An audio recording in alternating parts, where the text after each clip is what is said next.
Je l'ai vu plus ou moins dans le sens où, étant sous antidépresseur, bon,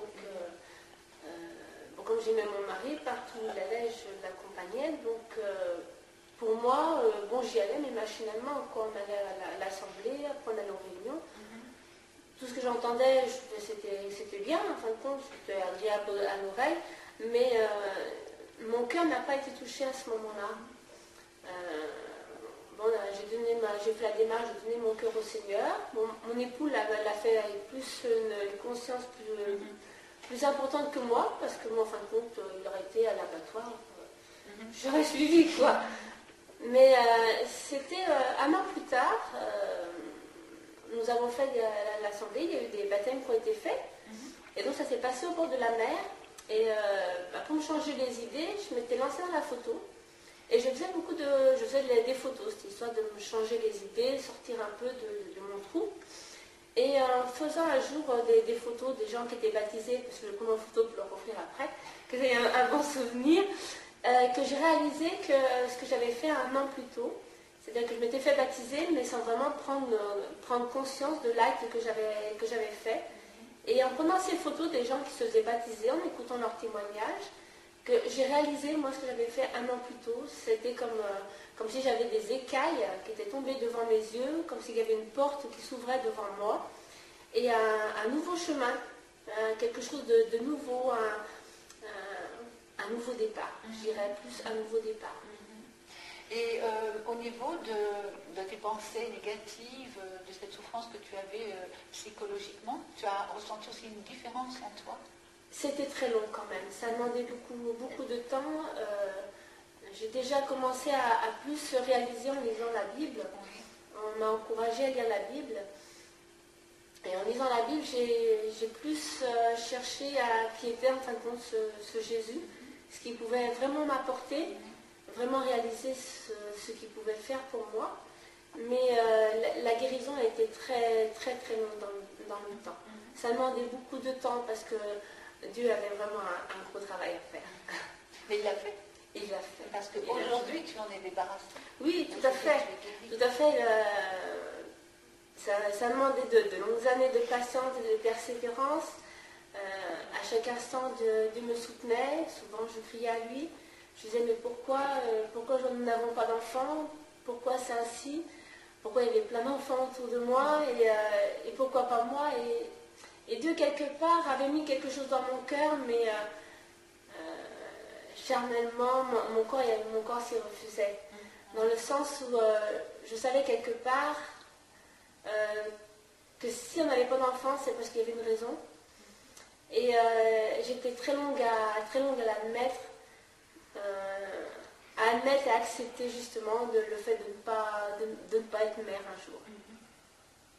Et ça s'est fait, ça demandait beaucoup d'années, c'est vrai. Mais en son temps, Dieu est venu, a répondu à ses prières. Et puis j'ai craqué un jour, j'ai dit, Seigneur, si tu veux pas qu'on ait d'enfants, il faut que, tu vois, ce désir qui est au fond de moi d'être mère, il faut que tu viennes faire quelque chose. Parce que c'est pas possible de continuer comme ça avec ce sentiment au fond de moi, que tantôt je refoule, tantôt il revient à la surface. Et Dieu a répondu d'une manière un peu surprenante, mais pas du tout comme je l'attendais. Et il a répondu comme lui devait répondre, parce que c'était le meilleur moyen de toucher mon cœur à ce moment-là. Qu'est-ce qu'il a fait? Puis en fin de compte, le Seigneur a répondu en son temps, c'est en me déclarant ménopausée, quoi. Donc pour moi, ça y est, pour moi, c'était fini, quoi. Il n'y a plus d'attente. Il n'y a plus de raison maintenant. Il n'y a plus de raison maintenant de se poser de gros soucis. Wow. Et puis voilà, la réponse de Dieu a été faite à ce moment-là. Et cette frustration a été quand même compensée par l'amour de Dieu pour toi? Oui, il a été compensé par l'amour de Dieu. Et j'ai vraiment eu de la chance, c'est vrai que Dieu a œuvré dans le cœur de mon époux. Et une chose qu'il a fait, Dieu, c'est qu'il a resserré nos liens. Et il a fait en sorte qu'on soit vraiment très complémentaires. C'est-à-dire qu'en fin de compte, on avait une force de dialogue qui nous permettait en fin de compte que j'allais pas très bien, de pouvoir lui dire que ça, à mon époux ça allait pas bien, de craquer un coup, mais il n'y avait jamais de dispute entre nous, il n'y a jamais eu de dispute. Il y a vraiment une compréhension à partir de ce moment-là que Dieu a déversé dans nos cœurs pour que l'on puisse parler et lui crier à lui, Seigneur, fais quelque chose. Et il a répondu, il a toujours répondu. Il vous a encore plus unis. Il nous a plus rapprochés. Il était présent. Parce Lui, qu'il était c'est présent. lui qui l'a fait. Quelque part, c'était comme si c'était, comme nous étions distendus. Comme un aimant. Comme un aimant, et je dirais plus comme un ciment. Comme un ciment qui a fortifié notre couple et qui nous a permis de continuer notre chemin et puis de travailler avec lui. Evelyne, comme vous venez de l'entendre, a reçu l'amour de Dieu et la guérison dans son cœur. Mais maintenant, je vais m'adresser à une personne, à une femme qui nous écoute. Et surtout, ne partez pas. Vous avez avorté et vous êtes dans la culpabilité. Et Dieu, maintenant, à cet instant, veut vous parler, comme il l'a fait à Claude et Evelyne. Vous avez crié à Dieu sans le connaître. Vous n'avez même pas prononcé son nom, mais vous avez crié à un inconnu. Aujourd'hui, il veut vous répondre, cet inconnu. Et je vais demander à Evelyne de prier pour vous. Alors, ne partez pas. Je vous en prie, ne partez pas.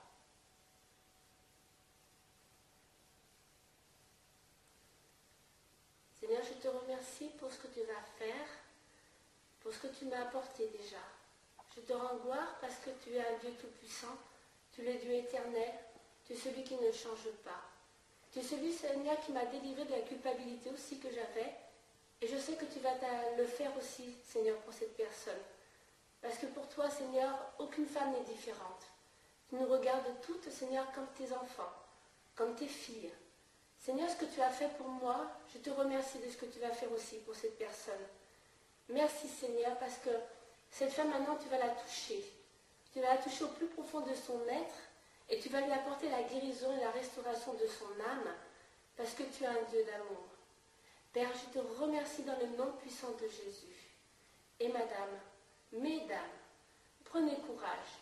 Mettez vraiment votre confiance en Dieu, en se disant qui moi aussi j'ai mis ma confiance, et vous verrez qu'il répondra en son temps, mais il répondra toujours à vos cris d'appel et à votre secours.